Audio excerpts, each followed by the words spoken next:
여기 노인을 품에 안고 절규하고 있는 한 여성이 눈에 보입니다. 그 여성은 당장 그만두라며 누군가를 향해 격앙된 반응을 하면서 말하고 있는데요.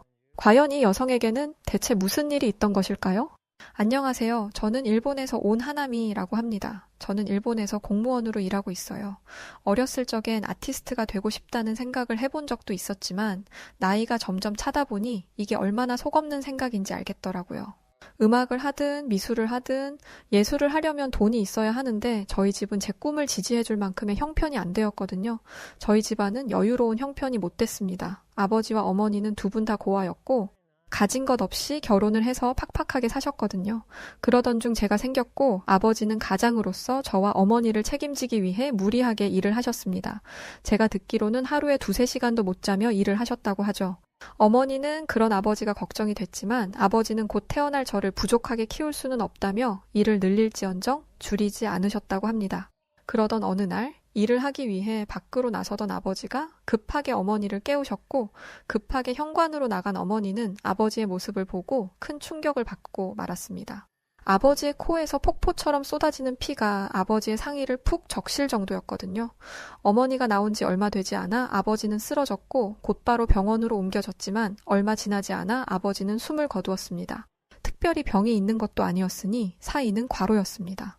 어머니는 흔들리지 않기 위해 마음을 다잡으셨어요. 이유는 곧 세상에 태어날 저 때문이었죠. 사람들은 눈물 한 방울 흘리지 않는 어머니를 향해 독하다, 남편을 따라 죽는 게 아내로서 자긍심을 지키는 일이다 라는 말을 뱉어댔지만 어머니는 흔들리지 않으셨습니다. 그렇게 제가 태어났고 어머니는 최선을 다해 저를 키우셨어요. 또래 아이들이 아버지와 함께 있는 것을 보면 얼굴도 본 적 없는 아버지에 대한 그리움이 사무쳤지만 한 번도 티를 낸 적이 없습니다. 어머니가 저를 어떻게 키우고 계신지 누구보다 잘 알고 있으니까 말이에요. 또 어머니와 아버지 두 분 다 고아였기 때문에 어머니는 의지할 만한 가족도 없었습니다. 그래서 살림살이가 더 팍팍했어요. 이런 환경에서 자랐다 보니 제가 꿈을 포기하는 것도 어려운 일은 아니었습니다. 물론 어머니는 이 사실을 알지 못하세요. 그저 제가 안정적인 것을 좋아해서 공무원이 되었다고 생각하시죠. 그래도 다행인 건 공무원 생활이 잘 맞았다는 거였습니다. 덕분에 절 키우느라 평생을 고생하셨던 어머니의 일을 덜어드릴 수 있었고 어머니와 함께하는 시간도 점점 많아졌어요. 그런데 어느 날부터 이런 평온한 생활에 균열이 가기 시작했습니다. 시작은 아주 사소한 것이었어요. 일을 마치고 집에 돌아왔는데 어머니가 화장실에 계셨습니다. 한참을 지나도 안 나오시길래 화장실 문 앞에 가서 어머니를 불렀죠. 어머니는 화장실 청소를 하는 중이라고 하셨습니다.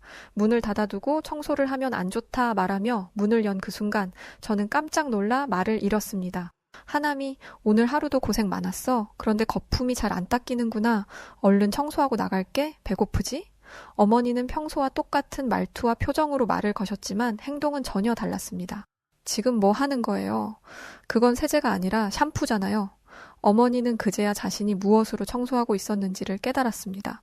아니, 아까는 분명히 세제였는데 저는 어머니를 밖으로 내보낸 뒤에 마른 걸레로 화장실을 전부 닦고 한참 동안 물 청소를 했습니다.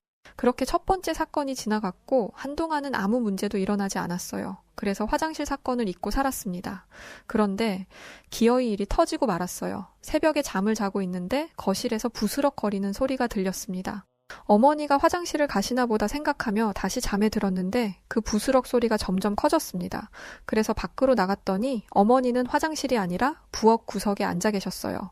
엄마, 뭐 하시는 거예요? 저는 이번에야말로 뒤로 넘어갈 뻔했습니다. 제 질문에 고개를 돌린 어머니의 입에 피가 흐르고 있었거든요. 저는 당장 달려가 어머니의 입을 벌렸습니다. 어머니는 생고기를 씹어 드시고 계셨어요. 저는 어머니 입에 손을 집어넣어 고기를 모두 빼내야 했죠. 어머니는 처음 보는 얼굴로 저를 강하게 밀쳐내더니 욕을 하셨습니다. 그러고는 당신 입에서 떨어진 고기를 다시 주워 먹으려 했죠. 저는 온몸으로 어머니를 막았고 저항하는 어머니를 최선을 다해 막았습니다. 그런데 어떻게 그 작은 몸에서 그런 괴력이 나오는 건지 땀을 뻘뻘 흘리고 온 집안을 헤집으며 뒹굴어도 힘들더라고요. 그렇게 한참의 시간이 흘러서야 어머니는 진정을 되찾았고 저는 곧장 어머니를 모시고 병원으로 갔습니다. 생고기를 한가득 드셔서 걱정을 했는데 다행히 몸에 큰 이상은 없었죠. 깊은 잠에 빠졌다가 눈을 뜬 어머니는 간밤의 일을 기억하지 못하셨습니다. 자신의 몸과 제 몸에 든 멍을 보고 무슨 일이냐 집요하게 물으시길래 전날 밤 있었던 일을 말씀드렸더니 어머니는 자진해서 치매 검사를 받으셨습니다. 알고 보니 요즘 따라 깜빡깜빡하는 일이 잦고 분명 멀쩡히 길을 걷고 있었는데 정신을 차려보니 생전 처음 보는 곳에 있었던 적도 있으셨다더라고요. 제가 걱정할까봐 그동안 비밀로 하셨는데 이렇게 심각한 상황일 줄은 모르셨다고 했습니다. 스스로 치매 검사를 하겠다 말하는 어머니를 보며 가슴이 많이 아팠어요. 스스로 치매라는 사실을 인정하기가 얼마나 자존심 상하고 슬픈 일일지 어렴풋이 이해가 됐거든요.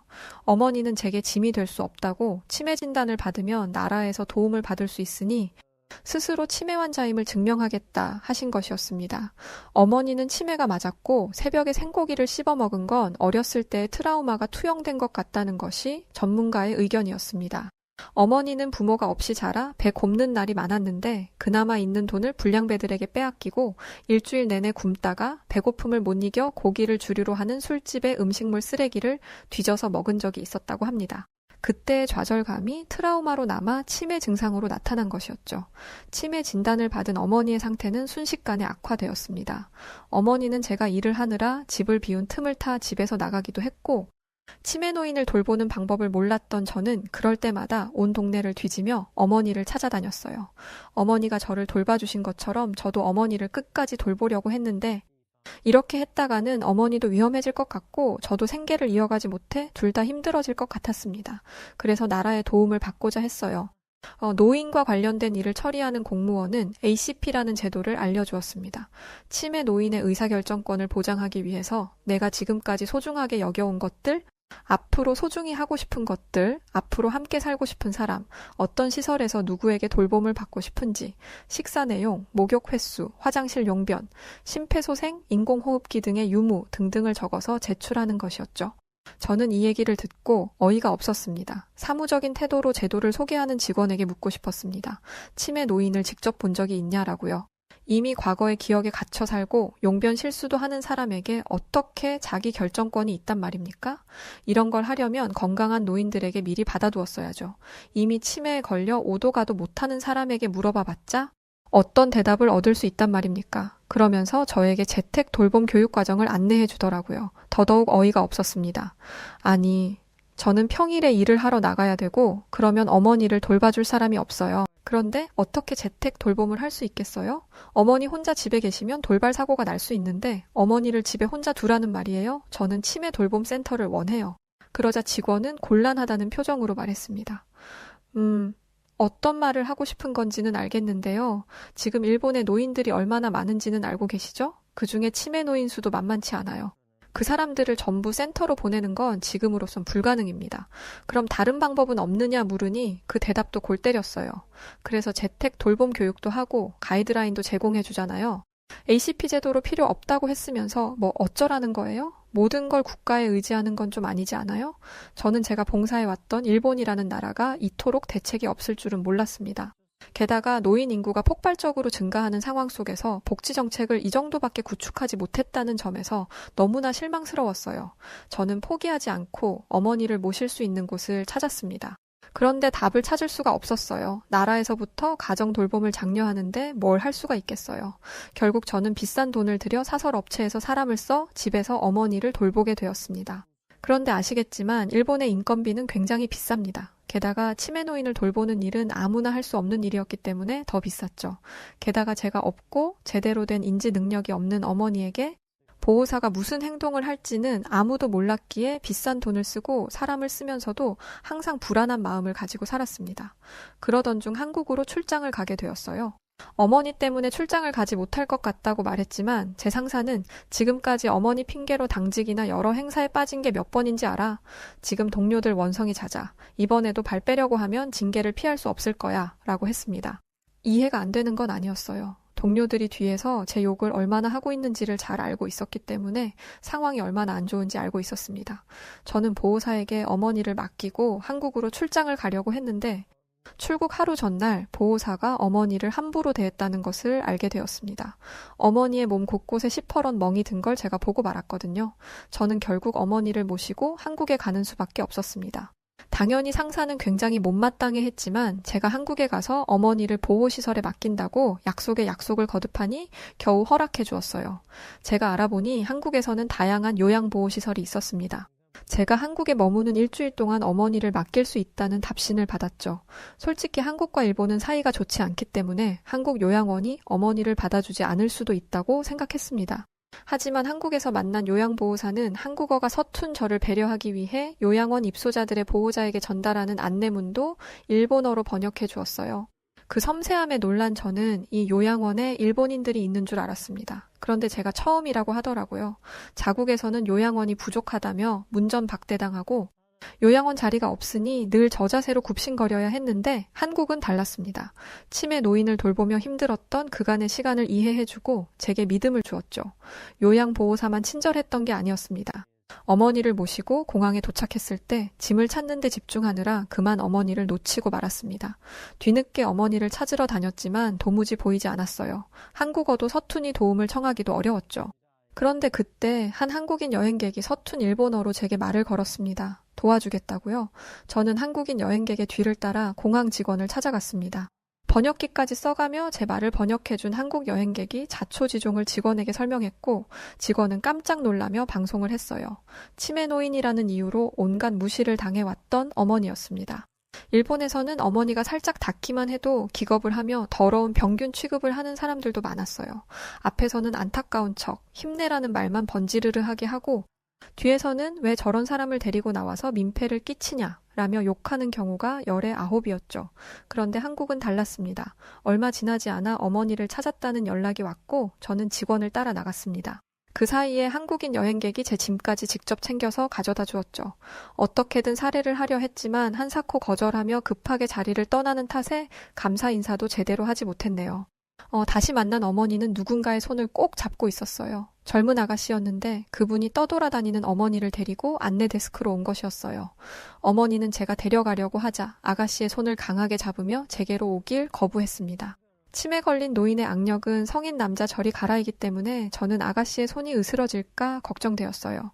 서둘러 어머니를 강제로 떼어내려고 하는데 그 아가씨는 괜찮다는 미소를 보이며 되려 어머니를 안아주었습니다. 마치 아이를 다루듯 어머니의 등을 부드럽게 쓸어내리자 어머니는 곧 진정했고 아가씨의 손을 놓았죠. 놀라웠습니다. 대체 어떻게 이런 대처를 할 수 있는지 궁금했어요. 그러자 그 아가씨는 자신의 할아버지가 치매에 걸려 돌아가셨다는 것을 알려주었죠. 저는 감사 인사를 건네며 한국에서는 치매 노인을 어떻게 대하는지 물어보았습니다. 그런데 얘기가 이어질수록 저는 입을 떡 벌릴 수밖에 없었어요. 한국에서는 계속해서 요양보호사를 양성하고 있었고 노인 인구의 비율이 높아짐에 따라 관련 예산도 확대하는 중이었습니다. 또 매년 목표한 목표치를 꾸준히 달성하는 중이었죠. 이 사실을 알려준 아가씨는 일본은 어떤가요? 노인 비율도 한국보다 훨씬 높은 걸로 알고 있어요. 그러니 노인 복지도 오랫동안 이어졌을 것 같은데 분명 한국이 배울 점이 있을 것 같아요. 사실 저는 사회복지 쪽을 공부하고 있거든요. 라며 일본에 대해 궁금해했습니다.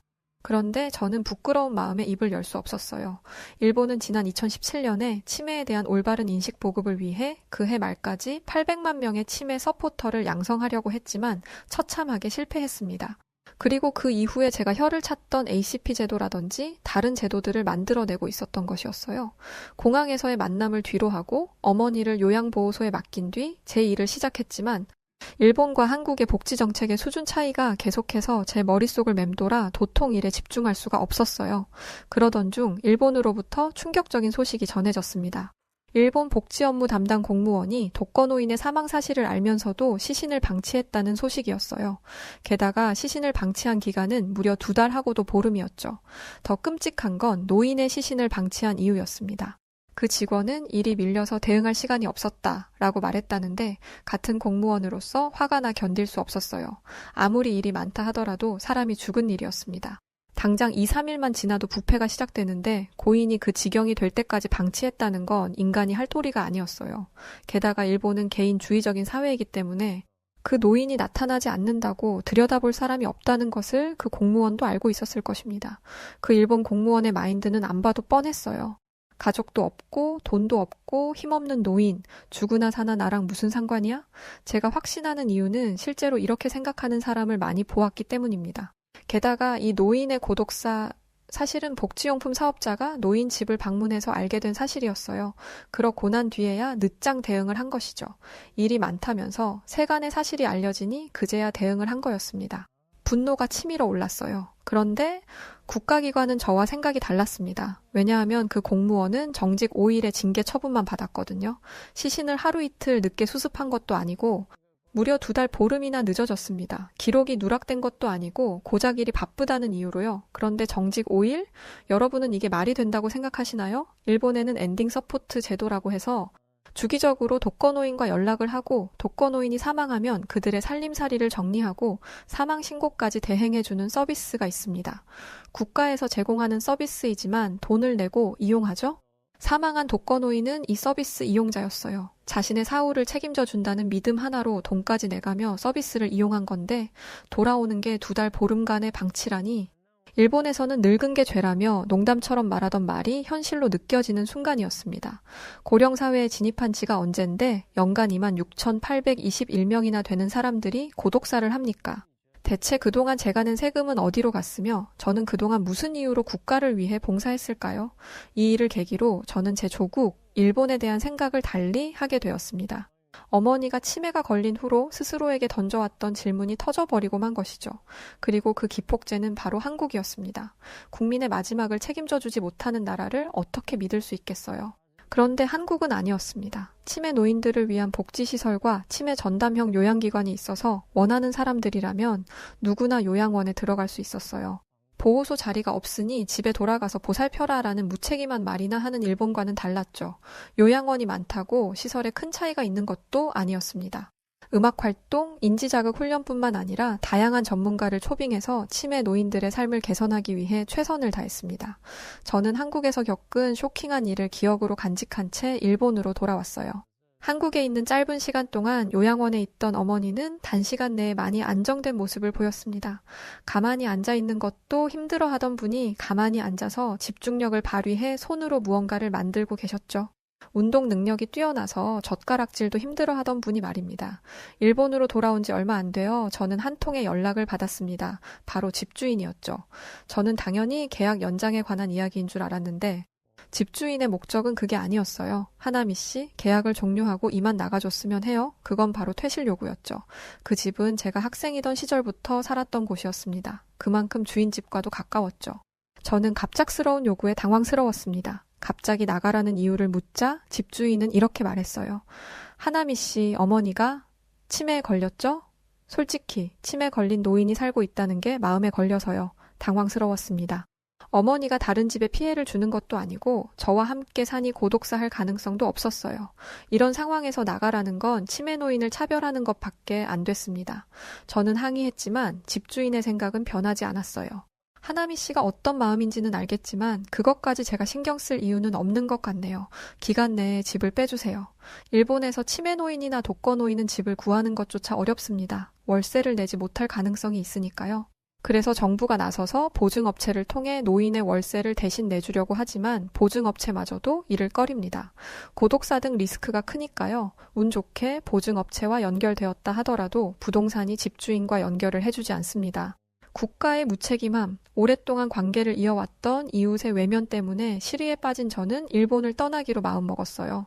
그래서 어머니와 이민을 계획했습니다. 바로 한국으로의 이민이었죠. 영주권을 취득하기 위해 공부를 시작했는데 한국의 역사를 배우다 보니 왜 한국인들이 일본을 그토록 미워하는지 알겠더라고요. 일본이 한국에 이토록 끔찍한 일을 저질렀다는 것, 그리고 그 역사를 인정하지 않고 있다는 사실에 일본 국민을 넘어 인간으로서 환멸이 났습니다. 저는 진정한 한국인이 되기 위해 최선의 노력을 다하고 있어요. 언젠간 한국의 영주권을 따서 어머니의 마지막 인생을 행복하게 만들어드리고 싶습니다. 자국에서조차 대우받지 못한 저희를 한국은 따뜻하게 맞아주었습니다.